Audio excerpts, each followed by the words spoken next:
The following program is intended for mature audiences. Viewer discretion is advised. Zombies took our Willamette. They took our Las Vegas.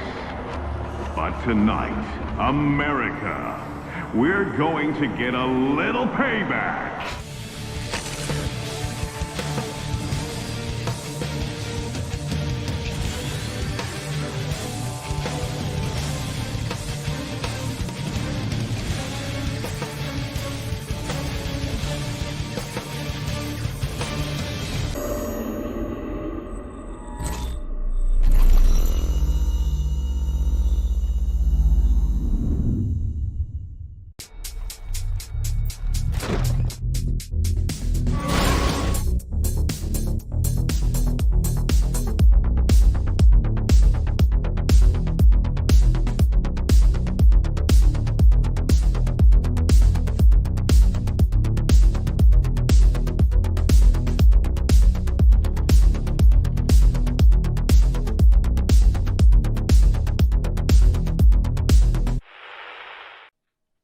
God, it just keeps happening. So the first Dad Rising,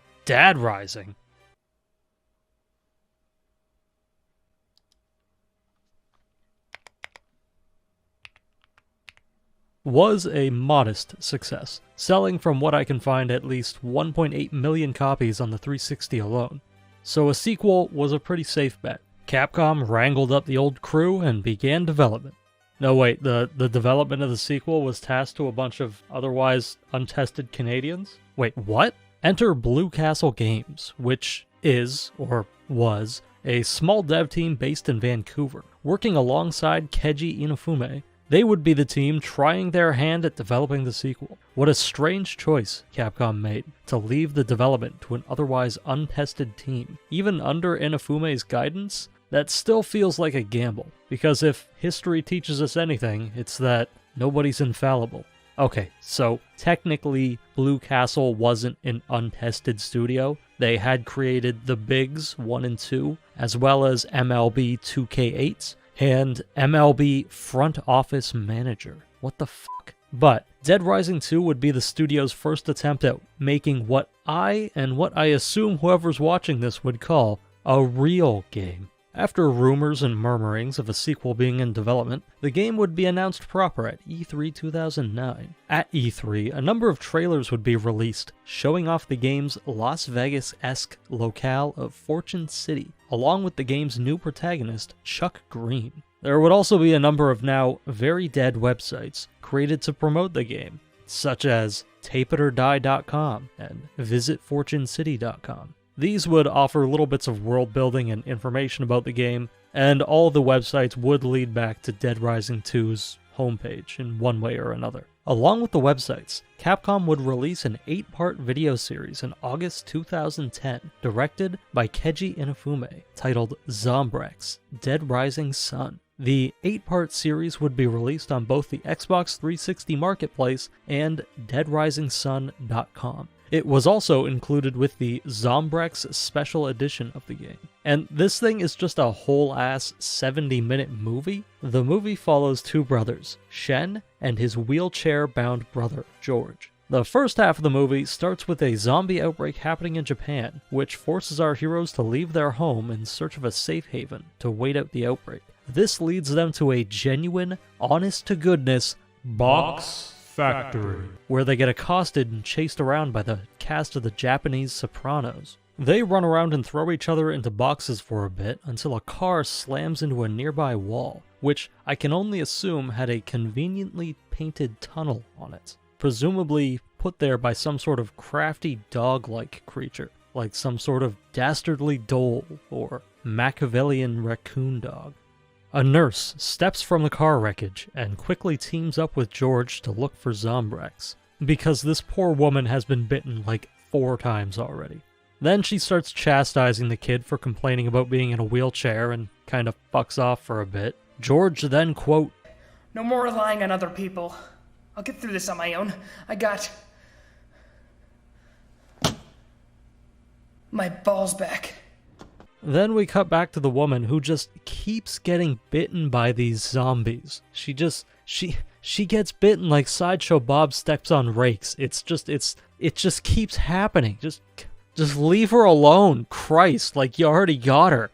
After that, and I shit you not, the kid tricks out his wheelchair like he's gonna be a contestant for BattleBots and beats up Tomo Soprano over here. But they win out and find their Zombrex in what I assume is the Zombrex room. You know, time is of the essence, girl. You are currently bleeding to death, but it's not over yet. There is also an extended bonus ending where the girl bleeds out due to her dozen or so giant open wounds, and George somehow regains the use of his legs, kills a zombie, then stumbles out of the warehouse only to get shot in the head while trying to limp away, which is an ending so hilariously mean. It's perfect.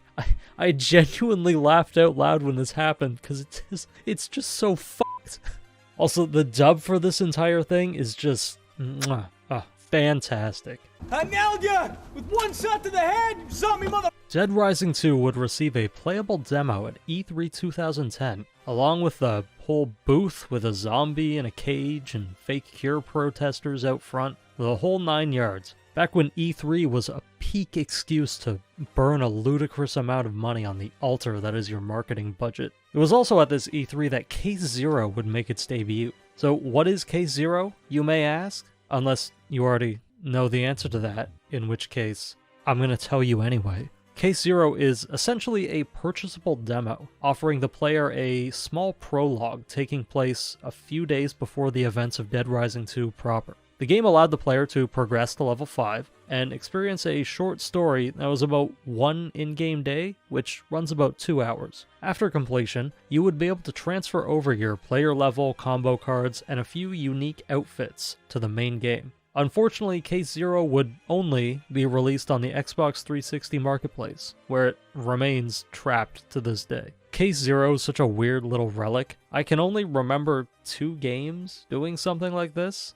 where they essentially sold what is a demo that acted like a prologue to another game, the other being Ground Zeroes. And both Case Zero and Ground Zeroes are really fucking good. Hell, I'd argue that, you know what, let's not open up old wounds. I also thought this was just a neat idea to basically give a little playable teaser or demo while giving it a little bit more meat than your average demo, at least enough to be able to like justify a price tag, at least in terms of Case Zero, because it only released for about $5 or 400 Microsoft points. Remember that nightmare? Jesus. Dead Rising 2 would release on September 24th, 2010 on 360, PS3, and a few days later on PC. The game would be met with favorable reviews, most praising the improved gameplay and the variety of the game's weapons, while others would criticize the game for its bland story and somewhat buggy release. Also, if memory serves, the multiplayer component, which of course this game had to have, and I'm not talking about the co-op, was completely borked at launch, but nobody played that anyways. Despite the flaws, the game was a success, with Capcom announcing that it had sold 2.2 million copies as of February 2011. Damn it, I did not think of an elegant way to transition out of the intro in...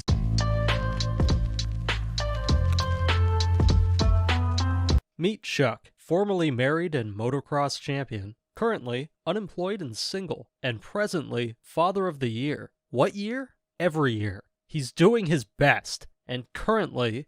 Hey, buddy. I heard you lost your wife in Vegas. I guess you suck at killing zombies, otherwise she'd still be around! Hoping for a better ride from you, Chuck. But maybe you just don't know how to handle tight curves. The ladies were a little disappointed in your performance tonight, Chuck. But you must get that a lot. Everybody is just being unbelievably shitty to this man. What did he do wrong? He's a single father, and he's doing his best, god damn it! Holy shit, is that a working mirror? You might be asking where we are and why we're here. Doesn't matter, because it looks like it's time to go. Let's go, kid. We gotta get the hell out of here before all the crazies come out.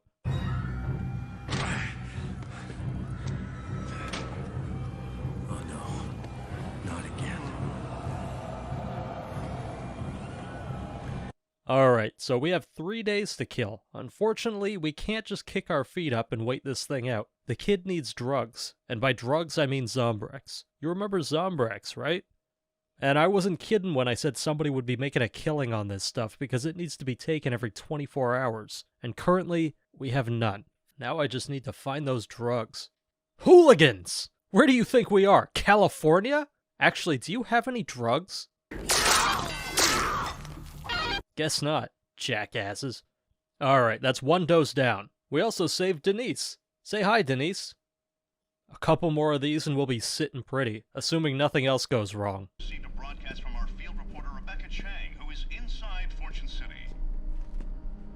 It is clear that the outbreak started in the Fortune City arena during last night's Terror is Reality show. Information received from a behind-the-scenes source reveals that this outbreak was not an accident, but rather an act of terrorism. This shocking footage was obtained from a source inside the Fortune City arena, the site of the Terror is Reality game show. It may be upsetting to some viewers.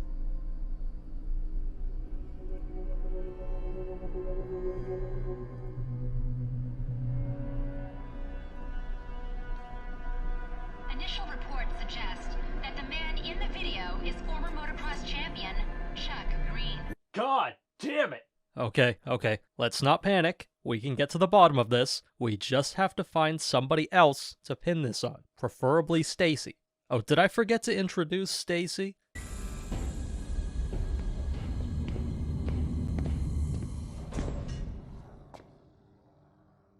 Yes, that is actually how she is introduced. Stacy here is the leader of the protest group Cure, which is a zombie rights activist group. Don't think too much into that. I'm sure they didn't. Wait, does she know this isn't California? Wait, I'm getting sidetracked. I gotta think. We were in the elevator when all this went down. There's probably security footage that proves our innocence. We just have to get to the hotel and find that reporter, and maybe she can help us get the footage. Or she can help us find a way to pin this on Stacy.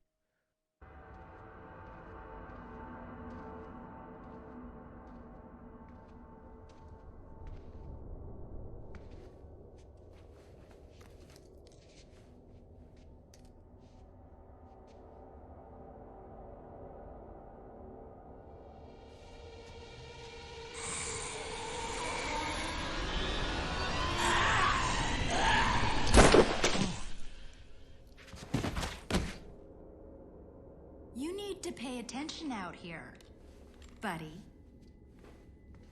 Aside from clowning on Stacy, Rebecca here is going to be our hotshot journalist this time around.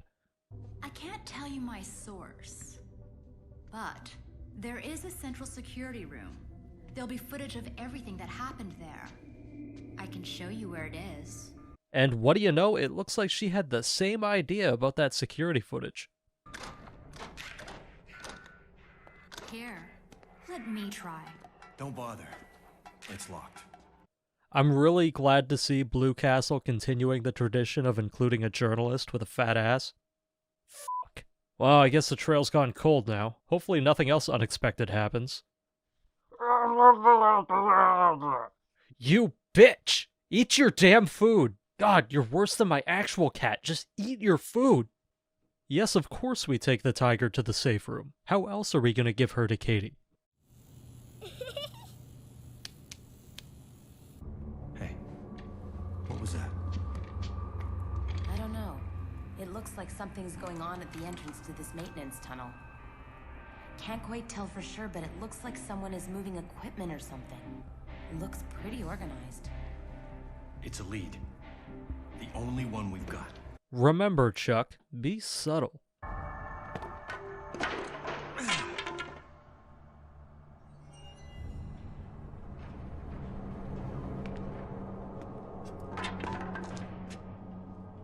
Chucky!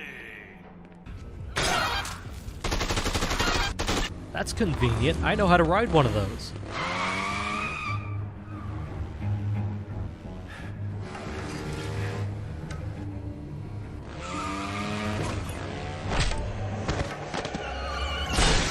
So, we found the man responsible for the outbreak, and it's the host of that sleazy pay-per-view show. You should have known he was the bad guy because he was mean to Chuck. And everybody who is mean to Chuck is a bad person because he is a single father and he is trying his best, damn it.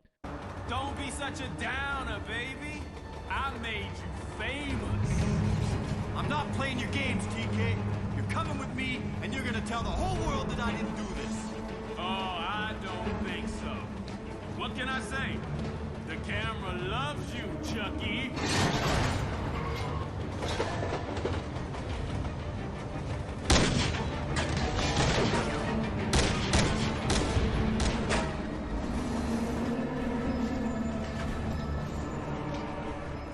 Hold on a minute. The railway is presumably used to transport stuff around Fortune City, and only Fortune City, right?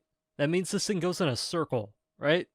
How the hell does he you know what? If you haven't guessed it yet, the reason they released the zombies was to rob the casinos. Looks like that hokey TV show wasn't paying the bills. TK probably spent all his money on fancy coats and white women of dubious moral fiber. Either way, TK and his goons are trying to drill into the casino vaults, and we're gonna break all of his nice things.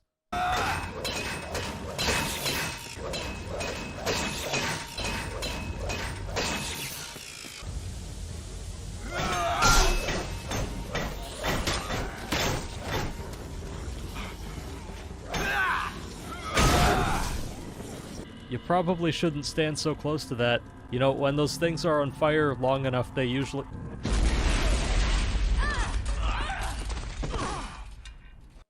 That was the least urgent tackle I have ever seen, but I get it. Everybody's got their own game. Go off, King. We've gained enough of Rebecca's trust where she wants us to meet her source. So she tells us to meet her at the Shoal nightclub at 11 p.m. I guess it's a date. What's going on here? A spoiler warning? Alright, things are starting to get spicy, so if you don't want any spoilers, go to here. Eliminate the enemy women. I knew this would happen! I was getting very unchristian vibes from you two.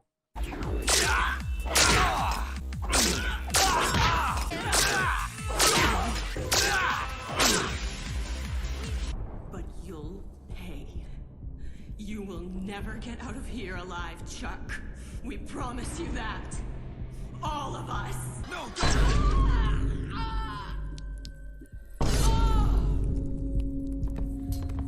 No, Well, so much for that source. What now? Damn. Why are we on this roof? How did we get here? How is Rebecca doing all of this in heels? Maybe they teach that at journalism school. Why were those ninja women being so mean to me? What did I ever do to them? What does zombie rights even mean? I really hope Stacy isn't teaching Katie about Marxist philosophy or some other nonsense. Oh, thank God, something to do. Looks like TK is trying to cut and run, so let's keep up the trend of breaking all his nice things. Not without me, Chuck. You're the best lead I've ever had. Hey, look, boss. Not possible. Not gonna happen. We're taking off. Now!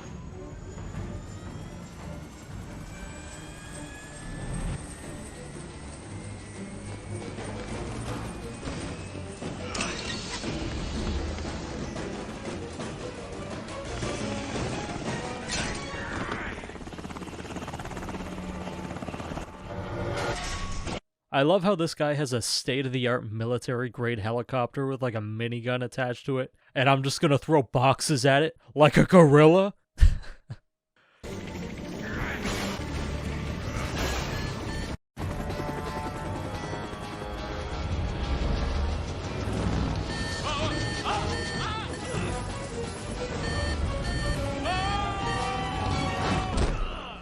Looks like you've got money to burn. Now that we have TK locked up, there isn't much to do, so we can kick up our feet and wait out the rest of this horror show. We caught the bad man, and now we've got all the drugs and money we could ever want for. What could possibly go wrong? Alright, here come the feds. This should be over soon. Let's go! Let's go!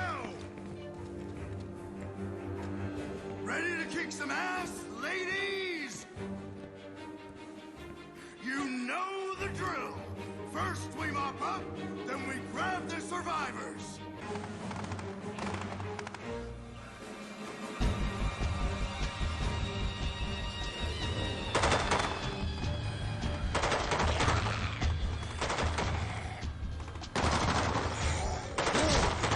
Hey, look at this waste of ammo.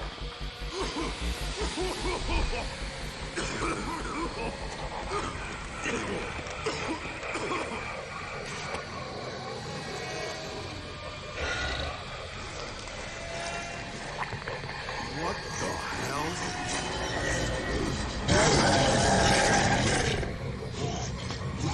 Come on! Drop, you son of a bitch! Come on! Oh, my face! Oh, God, it burns! It burns! Oh! Hold still, man! I'll shoot it off! God damn it! This is why you never trust the feds.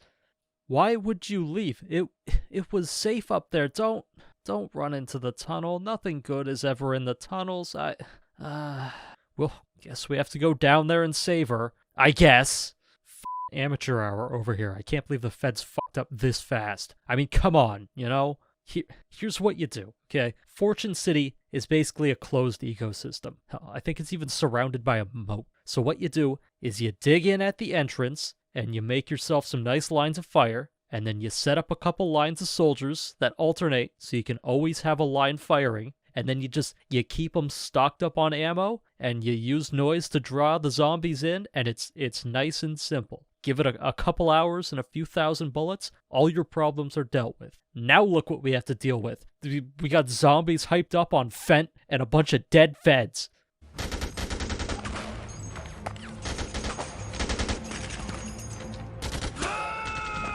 Suck on this, you bastards! 8-Ball! They're coming from the left flank! Attaboy, 8-Ball! Keep that flank covered! Well, that didn't take much. You lose 3 guys and decide to go completely bonkers? Fucking amateurs, all of you.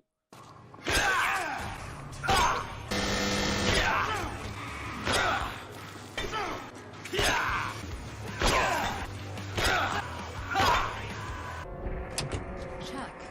Come on, we need to go. But you ain't gonna bite me. Oh, you're such a dick.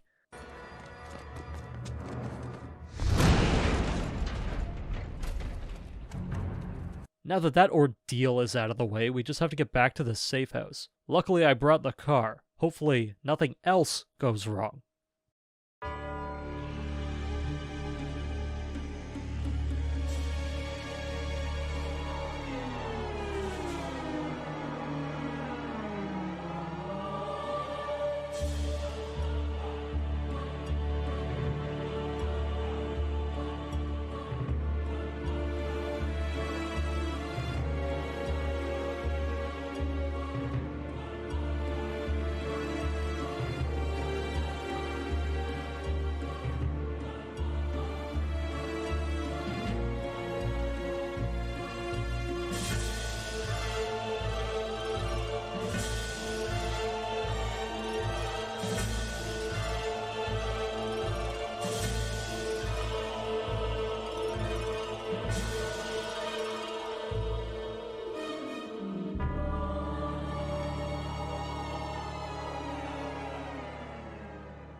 Looks like TK is gonna need some Zombrex.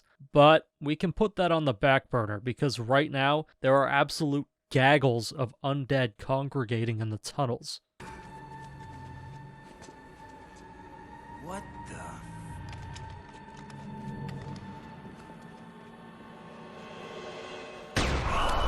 Ah! What the hell was that? What the hell are they doing? Are they milking the zombies? There has to be a better way to say that. Oh well, I guess we gotta commit to it now.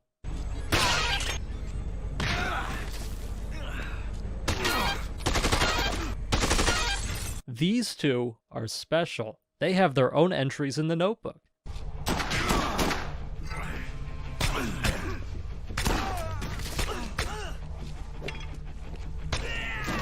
Don't let that laptop lock, Chuck. It's probably got a password.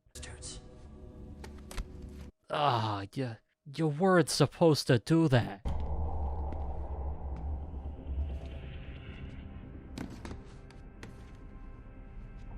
It's Phenotrans. Holy shit, they didn't have a password on that thing? That's the most surprising...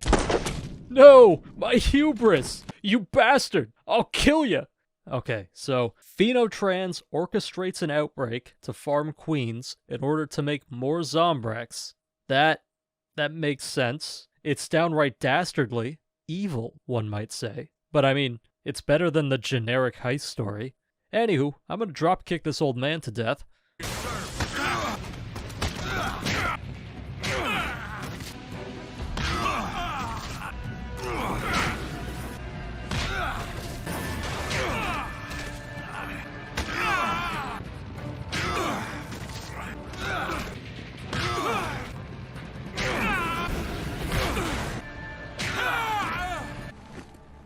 We're the good guys, Chuck. Not you.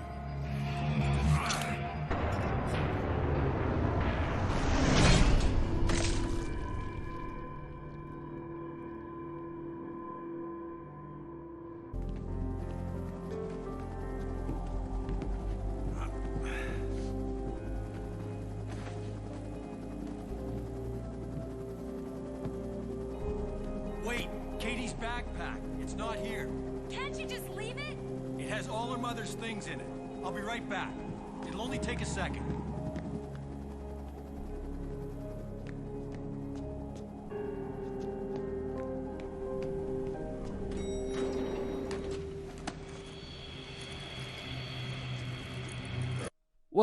What the hell is this? This isn't how it ends. This wasn't supposed to be how it...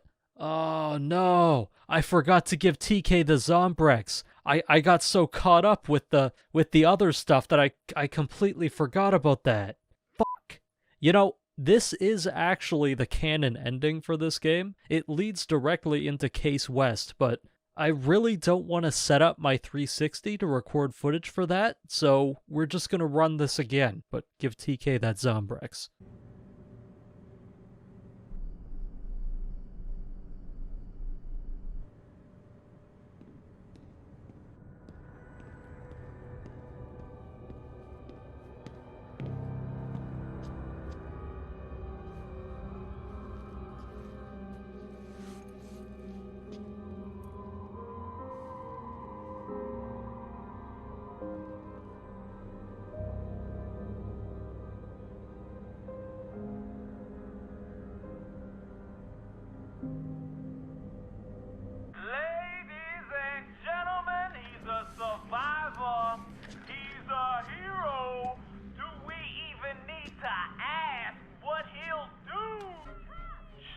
You son of a bitch. If you hurt them, you ready for overtime, Chucky? It's the best part of the show, and we just get started. I have something you want, and now you're gonna get me something I want. Oh yeah. You're gonna put in some work for TK. So, TK has Katie, and in order to get her back, we have to get him a laundry list of items. Honestly, it's not all that engaging. Those gas zombies are still around, which are still a hassle. Once we grab the goods, it's time to meet TK at the arena for the trade-off. He sneaks up behind us and knocks us out, which leads us to our final fight. Basically, we have to beat TK before Katie gets lowered into a horde of hungry zombies. Stacy is here too, I guess. It's not the worst fight the game has to offer, but certainly not the best.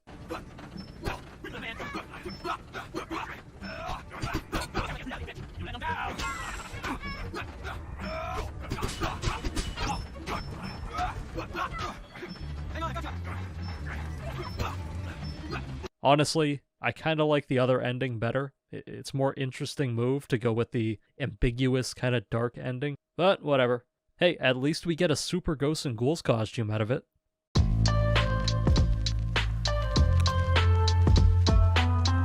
In terms of gameplay, Dead Rising 2 took every aspect of the first Dead Rising and improved upon it. It added a variety of new, useful weapons, it fixed survivor AI immensely, it made the calls less of a hassle, it gave you the ability to skip through dialogue, it added a little notification to let you know if a survivor was in range to follow you through a door, it made the martial arts moves much easier to use, it gave the player the ability to restart the story whenever they wanted instead of having to wait out the clock. It also just gave the player more things to do during their downtime. Like you could grind for cash to use at the game's various shops, or acquire combo cards, or search for Zombrex. Aside from the improvements, the formula is largely unchanged. It's Dead Rising, you kill zombies, you save survivors, and you level up. If it ain't broke, don't fix it. The biggest change up to the gameplay is the addition of the combo weapons. Dead Rising 2 introduced a system where you can combine 2 different weapons to make a special combo weapon. You can make any of these weapons assuming you know what weapons you need to combine, but in order to unlock that weapon's full potential, you have to discover the weapon's combo card, which unlocks its full capability. There are multiple ways to find these cards. Some are obtained through just making the weapon, some are obtained through leveling up, saving certain survivors, or finding various inspirational movie posters placed around Fortune City. Getting these combo cards gives you more experience when using the weapon, and in most cases changes the weapon's moveset outright. The combo weapons add a more diverse variety of useful weapons that also hit that careful balance, where there are enough that are viable where it doesn't always feel like there's a definitive best weapon, which is something that the first game was severely lacking. You do lose the novelty of everything being a weapon when you have these combo weapons, which tend to occupy the spectrum of plausible to outlandish, but I think it was a worthy trade-off. They also never really tipped the balance in breaking the game's tone, which is definitely something that becomes more of an issue as the series goes on. Pretty much the only issue I have with the weapons in this game is an issue that's a holdover from the first game, and that's any of the weapons you have to hold with 2 hands. You can't store these weapons in your inventory, and whenever you get hit or fall from a height or dodge, you drop them, which in most cases makes them effectively useless. So the gameplay is an overall improvement on all fronts, but that's not to say that everything is better. Starting with the story, this time around things aren't as good as the first one. There really isn't any mystery or intrigue. The setting itself is neat, and I do like the implications of Dead Rising existing in a post-zombie world, where like a zombie outbreak is just something that could happen, instead of it being like a world-ending, society-destroying event. It's a neat premise. But sidestepping the story for a minute, let's talk about Chuck. They kept the tradition of making the main character an everyman, at least kind of. Chuck here is an ex-motocross rider. It's definitely an interesting backstory for our leading man. I always thought it was kind of weird not to make him like a mechanic or something. That being said, he's still played as like a grounded everyman. To be honest, considering his backstory, he might be a little too boring. He does like his puns and his dad jokes though, which is a character trait I enjoy.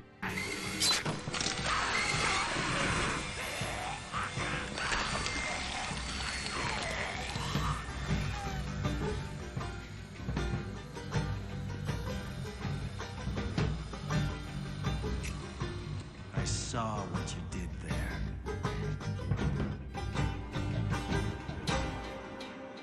All in all, I like Chuck. I like seeing him interact with people. I like seeing him be a good dad to Katie. seeing him be a good dad really sells what the character's about. He cares about his kid above all else and will do anything to protect her, and that just makes me like him all the more. Unfortunately, this sentiment does not extend to most of the rest of the main cast. Now, I'm not saying that the original Dead Rising was a totally unique, never-been-done story, but, it had some interesting bits, and the characters all felt genuine. Brad and Jesse felt like overstressed agents trying to do their job. Isabella felt conflicted with going along with her brother's schemes, but, in the end did the right thing. Even Carlito had motivations for what he was doing. He was the bad guy, but he wasn't, just a mustache-twirling dickhead. I feel like you really don't get that in this one. Here, you can take most of the characters at face value. The best character aside from Chuck is probably Rebecca, and I still don't think she's used as much as they could have. But she's pretty much the only character Chuck seems to have good chemistry with. They really try to push Chuck and Stacy as a thing, but I don't know, in my eyes they hardly seem to have any chemistry. I'm not actually done talking about Stacy, but I'll hold off on that for a minute. Another thing I found weird about the story is the inclusion of the Cure protesters. So you have these people protesting about the ethical treatment of zombies. Now, I can understand people protesting a show like Terror is Reality in the ethical sense that the zombies that are being used for fodder used to be people. Like, nobody wants to turn on the TV and see some corpse get eviscerated and be like, oh, hey look, there's Grandma. But I don't think that's what they're doing. I don't think these people are protesting for the dignity of the people these zombies used to be, but for the zombies themselves, which is really fucking stupid the more I think about it. Now, I might not be the smartest man around. You might even say that I'm a bit of a dipshit.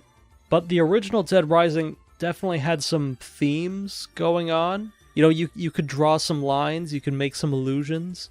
Like, like the dangers of mindless consumerism and how the culture of consumerism can be dehumanizing and destructive. And in Dead Rising 2, there really isn't any of that same underlying message going on. At least not that I'm seeing. It's just weird. You think they would try and maybe use these guys to say something? Maybe about, like, like the violence or the media or just something. But they never really do. You could pretty much remove these guys and this plot point from the story, and it wouldn't change all that much. All that being said, the characters aren't bad or annoying or even particularly poorly written. They're just a bit bland. That pretty much sums up the story of Dead Rising 2. It's kind of bland. I feel like thematically the game also really loves to say, hey, remember Dead Rising? And I'm not sure if it's to its detriment or not. I mean, I love Dead Rising, so I'm going to appreciate any homage or similarity because I am, if anything, unhealthily beholden to my own nostalgia. I feel like this is most noticeable with the bosses. Like, hey, remember the snipers? Or how about the pyromaniac with girl issues? The cannibal chef? Crazed law enforcement? Military man with PTSD? Or crazed service worker? It's like the fourth time I've had to do that take. Who would have thought it would be so hard to say crazed service worker? Jesus. Now, there are a fair amount of original bosses that don't mirror the first game, but there are a lot here that fit a familiar mold. It's like poetry. It rhymes. I do feel like it does kind of hinder the game's ability to forge its own distinct personality, like just a little bit. Again, not something I would really chalk up to good or bad, it's just amusing I had when I was playing through the game. Okay, so I'm going to tread back into spoiler territory for a minute, because there's certain aspects of the story I want to focus on, so if you don't want any spoilers for the story, go to here. So, about Stacy. I feel like Stacy is a redundant character, and overall I think the story would be better if she wasn't in it. You could also say the same about Sullivan. Jesus Christ. But the point is, you need at least one of these characters. So, why do I feel this way about Stacy particularly? First off, she doesn't really have all that much interaction or chemistry with Chuck. We see Chuck having far more of that with Rebecca, and I think Rebecca just fits better as like, the kind of femme fatale character. She's just more interesting and likable. She's basically a female Frank West with a smaller ass. Stacy also just has very little plot relevance. I know that the Cure protesters and to some extent her are also being framed for the outbreak, but you never really see that. It always seems to be Chuck taking the most of the blame for what's going on. I think the story would be better if she wasn't in it, because you could give her role in the story to Sullivan and flesh out his character some. If you actually had time to get to know more about Sullivan as a character and see him interact with Chuck and Katie, then I feel like the reveal of him being a bad guy would hit harder and would make his betrayal all the more impactful. Because, like, as the story is, he's just an asshole for most of the game, and then he turns out to be even more of an asshole. Not fleshing him out more was a missed opportunity, and it could have added just like a little more spice to the story. It still would have been bland, but it would have ended with a little more of a bang. Maybe you could, like, write him as being in the same situation as Chuck, or like had been in the same situation as Chuck, where he lost somebody who couldn't get Zombrex in time, and that's why he wants to help Chuck and Katie out. You could even add like interpersonal conflict with him helping Phenotrans and having him feel guilty for perpetrating the outbreak, but like, kind of trying to justify himself that he's working towards a greater good because he doesn't want, the supply of Zombrex to run out. Like, it wouldn't be perfect, but I feel like it would be better than we got. Like, it wouldn't be ironclad in any sense, but like, it would be something.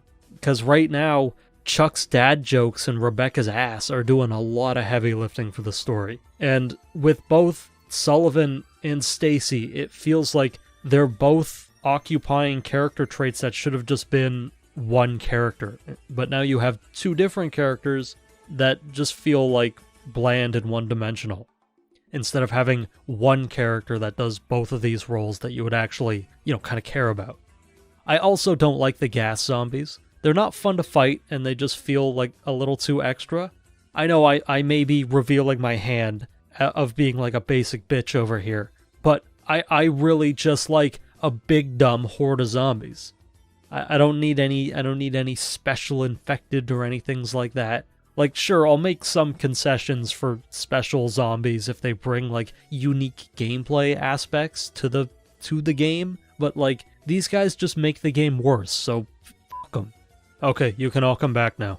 So, Fortune City itself is a much different beast compared to the sleepy town of Willamette.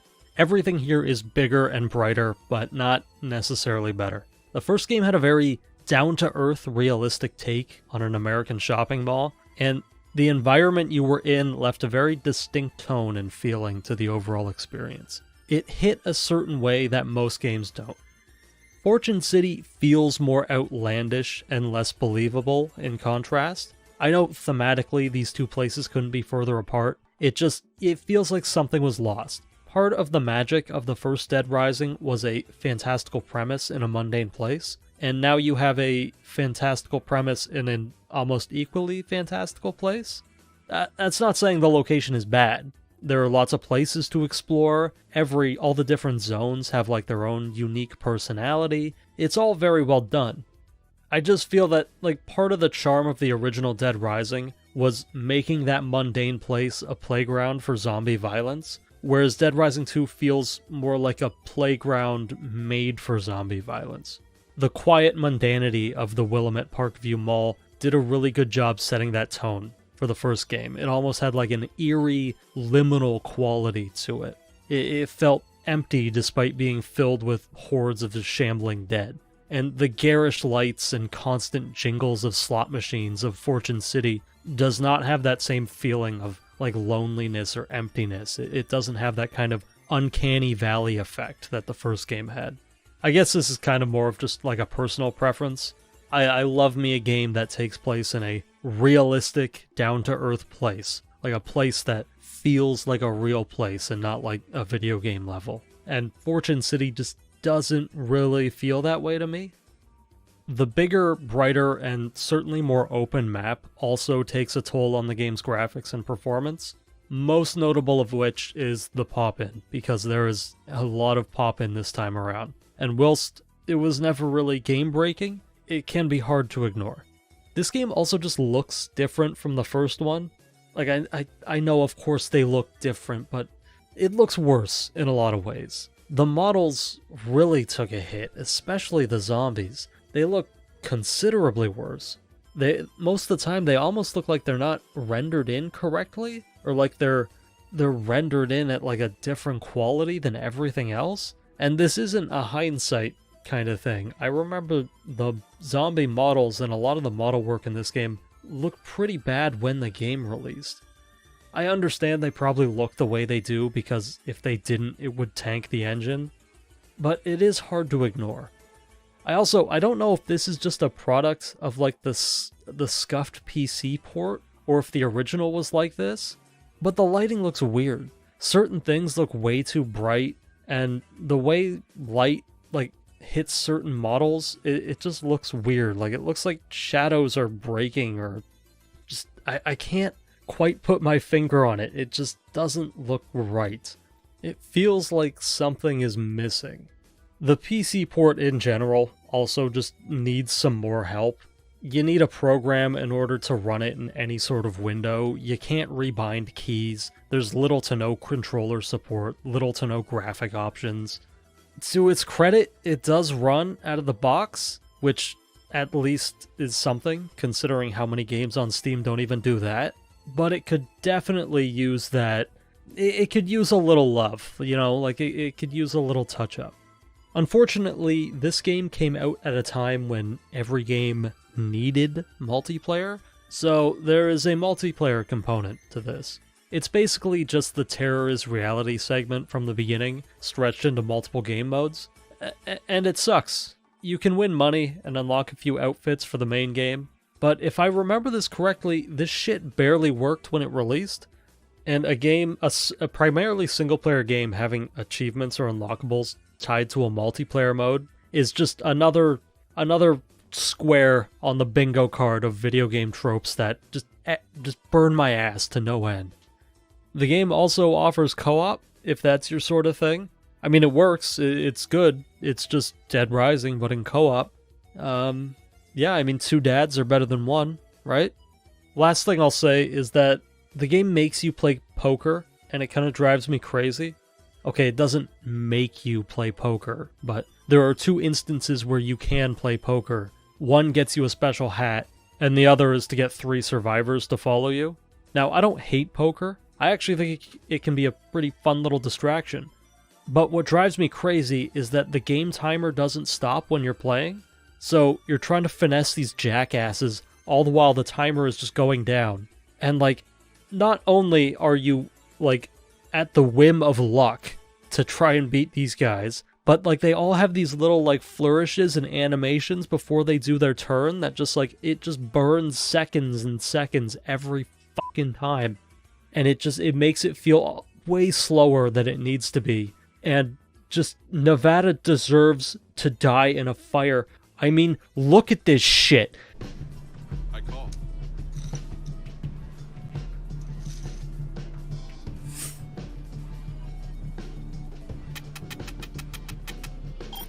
Raise. God damn it!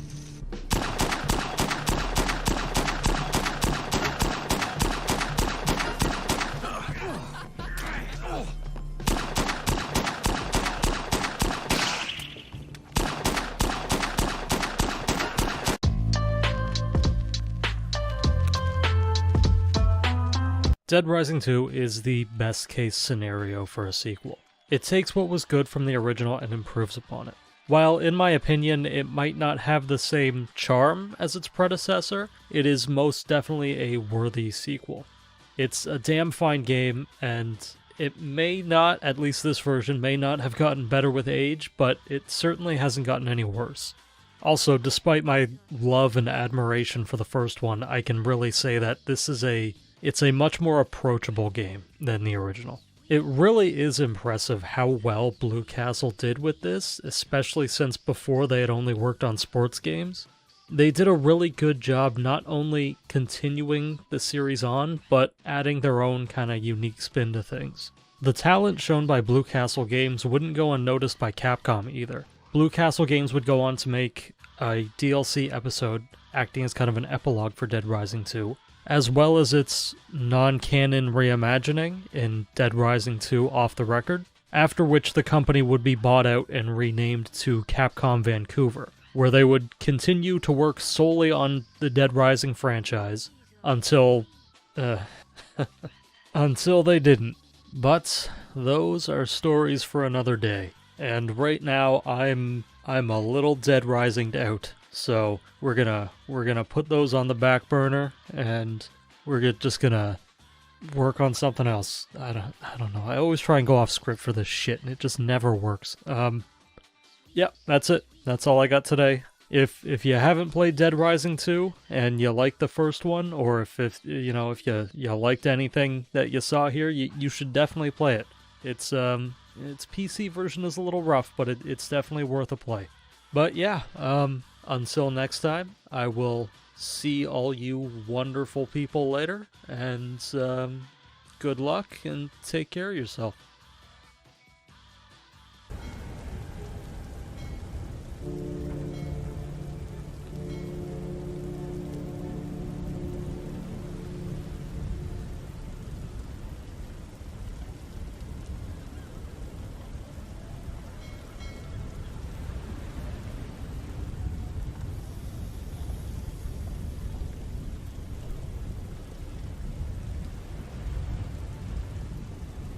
Don't let that laptop lock. Jesus Christ. Don't let that laptop lock. Don't let that laptop